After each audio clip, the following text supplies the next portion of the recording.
This is an honest review of The Surge 2. Let's take a look. Alright, so this is The Surge 2. It is heavily based off of Dark Souls. It is a Souls-like game. So right away, you're going to know if you're going to resonate with this or not. But don't run away too quick because unlike Dark Souls, it has innovated Dark Souls. So stick around and see if, you might like this because I hate Souls games, but I enjoyed The Surge 2. The controls for mouse and keyboard are incredibly smooth. Unlike Dark Souls, the developers actually cared and made sure that mouse and keyboard users actually had a decent experience, and all of the keys are rebindable. All of the graphical settings are really good. The sound settings are really good, and the HUD settings, I don't usually bring up the HUD settings, but the HUD settings are really nice. You can turn on and off pretty much anything that you don't want, you can have on there, and so that's really great. The graphics themselves, as you can see, they are very nice. I really was impressed with the graphics. The entire environment itself is very immersive. I really felt like I was in this dystopian sort of, rundown world, and it was very immersive. So that's that. Now, the actual story itself. I don't know what it is. For those of you who have watched a few of my videos already, that shouldn't come to you at any surprise. I don't really know what's going on. When you start the game, after very minimum amount of character customization, aka you can just change the eye color, male or female, face color, hair, all the basic bullshit. After you do that, you wake up on this table and it's go time. You grab some freaking fist defibs and the game starts, and I guess you're just trying to figure out what's going on. You meet this little girl during the tutorial area, but she's dead and her name's Athena. At least you think she's dead. I don't know if she's dead or not. And then you're trying to figure out stuff with her, but then there's this big beast. I don't really know where he came from, and you're trying to figure him out and see where he is. I don't really know. So let's get into the juicy stuff, the stuff that really matters.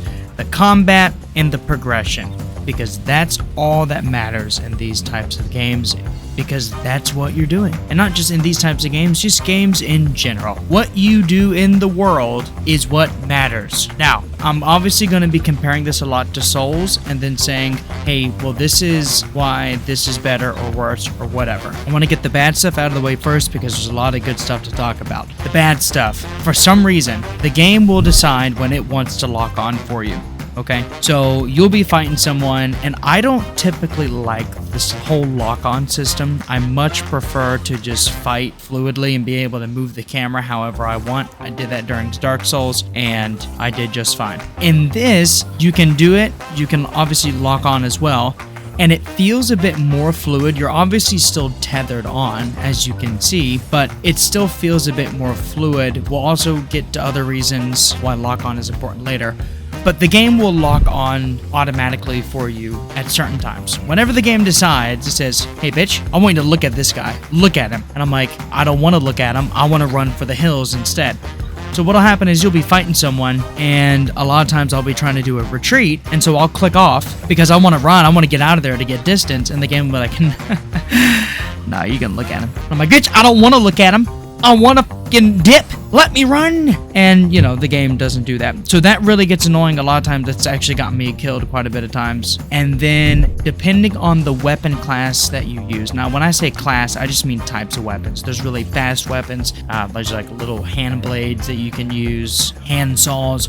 But then you can use big old huge, like two-handed pipes and big hammers, that do big damage, but they're slow to use. You can't really break your combat when you commit to a move, especially with the bigger weapon. So as you go to swing with a bigger weapon, you need to really make sure that you're not in danger's way, or hopefully you can get a stagger. And then there's also some bugs. There aren't any game-breaking bugs, but there was this one bug right here. I had just beat the first official boss. I'm not counting the tutorial boss as a boss, but just the first, worldly boss. And I ran back to the starting section, and as I was running around, somehow, I don't even know what I did, I just started walking in the air. I just started walking through buildings, and I just started walking all over the place. Now, It wasn't game breaking or anything like that, but it's certainly a bug. So yeah, but those things are a little minor, except for the targeting that gets really annoying. Now, on to the combat.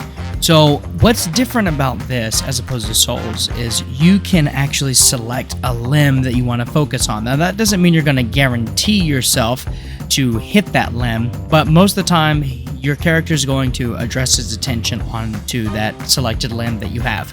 Now on the limbs, you're going to notice certain limbs are different colors. So on an arm it may be yellow, or in a leg it may be yellow, and then maybe the head is blue. What these selected parts are is it's telling you, hey, if it's blue, that means it's not armored. If it's yellow, that means it's armored. So you know that if you knock off an armor piece, or if you target an armor area, or any area actually, it'll get to at the end, once you've broken that armor off, or you've negated that little blue bar from a non-armored piece, you then are able to do a sort of an execution move. Now, essentially they're glory kills. I didn't really care for them because it just, it's another time where the game takes over, and sometimes it gets a little over exaggerated. But the thing is that when you do these, you get scrap, and your scrap builds. So the more of these glory kills that you do in a row, the more scrap you'll get. It's kind of ridiculous, but the rest of the combat is so good that you look over it pretty quickly, and it ends up not being that big of a deal. The weapons feel really meaty whenever you make contact. So whenever you're hitting metal, it feels like you're hitting metal. When you're hitting flesh, it feels like you're hitting flesh. You also get this combat drone that you get after killing the introductory boss. That is used, you can use them in combat around the world. You pick up weapons, mods, and ammo to make him better and kind of use him to whatever kind of style of combat that you decide. You also use him to open up doors, so he gets this little EMP grenade that he shoots. He'll override magnetic devices, and then that gives you access to other areas that you later on wouldn't have been able to gain access to. Now, this all moves on to the progression. The progression in this game is what makes this game feel so damn good. The combat's satisfying, but the progression is what is the shining star here. So the entire progression basis is based on collecting scrap, armor pieces, and well just gear pieces in general. So like in Souls, the main way that you progressed was you collected gear and you got souls. You would use those souls to level up the base character, and then that would give you access to using that type of weapon better, or just your core attributes like stamina, vitality, endurance, and all of that. And then you would use the Titanite charge or whatever to level up your weapons.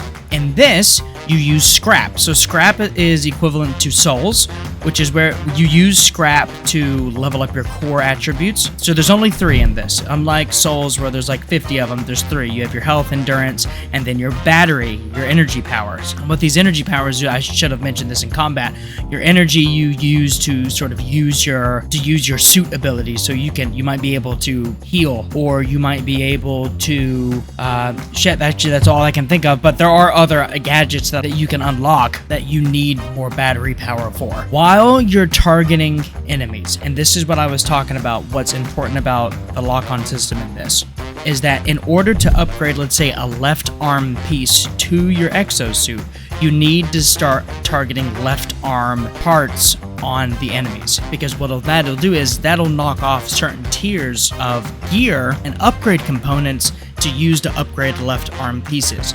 It sounds complicated. It's really not. And then what you'll do is, while you're targeting, you may also knock off, once you kill that person that has an armored piece, only armored, obviously, because unarmored pieces, there's nothing to knock off besides the limb itself. You then get to take that armor, and then you're able to craft it using the left arm scrap pieces, the right arm pieces, whatever limb you were targeting. You then use the crafting materials for that limb to build that armor or to upgrade the armor. And guys, it feels so good. You're going through the world, you're clearing out your mobs. Honestly, it has the Mad Max effect. All you want to do is just to get a bigger and badder exosuit. You feel so good. You feels so powerful, and it really works really well. So the one thing that you have to make sure with equipping gear is that you have this power consumption, which comes from the core of your suit, which automatically increases as you level up your person. You've got to make sure that you can get all of your gear pieces within your total power. So you may have a gear piece that costs 6 power consumption, and so you got to make sure that, you know, whatever gear pieces you want on, you may not be able to get all of it on because you don't have enough power to do that. So you've got to really make sure that you can regulate that and keep that always in track, which also helps with the progression, because it's like, oh, well, if I just level up one more time and get enough scrap, I'm going to be able to equip this piece of gear now, you know, and it gets you hooked. Now, these med bays, I feel like they were very generously placed. There's not a whole lot, but the location themselves are very nice. I didn't find myself having to really track too far at most med bays. That's not to say there weren't a couple of times I was like, oh, come on, Nick, you gotta be kidding me. But most of the med bays that I found, they were doing pretty okay. So yeah, it's the crafting in this is the pinnacle. It's really good, and honestly, that's kind of what keeps you going and keeps you going. So there you go, guys. If you're a Dark Souls fan, this is definitely worth buying. I think it's like $20, $30, something like that. It's definitely worth the price for the amount of content you get. And if you're not a Dark Souls fan, I would say try this out. Yeah, it's gonna have that Dark Souls formula, but it's definitely souped up a bit better than Dark Souls is. If not, you know what? I completely get it. So thanks for watching, guys. See you in the next one.